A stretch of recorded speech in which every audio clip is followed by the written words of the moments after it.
ఒక్కసారిగా అమ్మను కోల్పోయిన జీవితం, నాన్న కూడా చచ్చిపోయాడు. ఏమర్థం కావట్లా, పిల్లలు కూడా లేరు.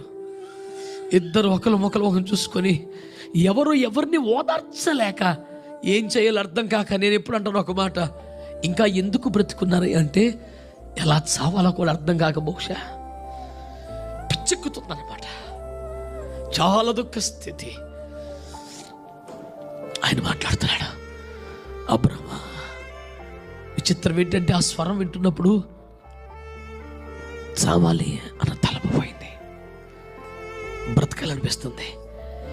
ఏదో ఎవరో మాట్లాడుతున్నారు నాతో, పని కొట్టుగా నా కోసం వెతుక్కుంటే ఎవరో వచ్చారు, నన్నే పేరు పెట్టి పిలిచి మాట్లాడతారు. విందాం విందాం, చద్దాం చద్దాం అన్న మాట పోతుంది. ఇప్పుడు విందాం విందాం అనిపిస్తుంది.